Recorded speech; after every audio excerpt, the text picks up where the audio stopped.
Tamara with Honest History. What do you think happened after slavery was abolished with the 13th Amendment in 1865? Jim Crow and Black Code laws began being written and enforced. What does that mean? Well, these laws were the start of segregation in America. This means that most public spaces were either deemed for whites or blacks. You may have seen photos of water fountains just for one race or another, or bus stations for whites or colored, which was usually written on signs.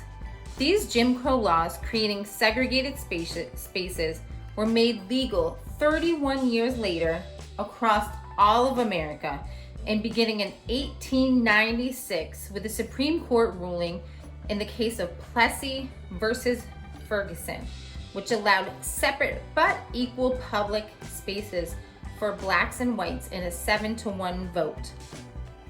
That means one Supreme Court justice decided that that case should not be upheld.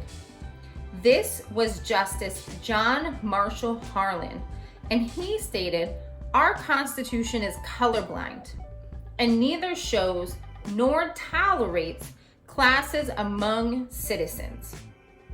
These laws were enforced for over 50 years until the Brown versus Board of Education ruling by the Supreme Court in 1954, making school segregation illegal.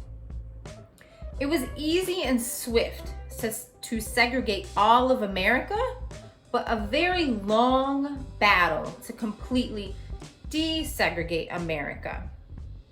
Just to desegregate education, even though the highest court in the land, the highest Supreme Court, made it illegal, there were many other lawsuits after Brown versus Education.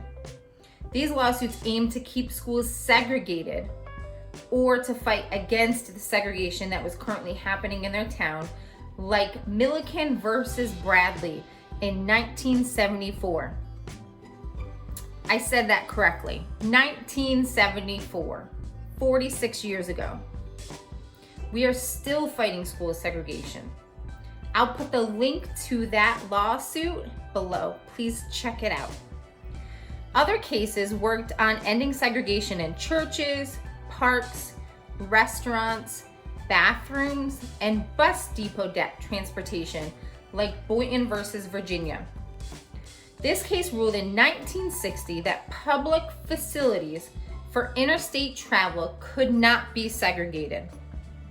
This means that if you traveled as a black person in 1961 on a bus from New York City to New Orleans, you could use any bus stop and bus restroom along the way, not just the bus stops and bus rooms labeled colored. Check out the next video to learn more about how civil disobedience tested the ruling of Boynton versus Virginia on interstate transportation. Also, subscribe so you can get notifications when we release new history.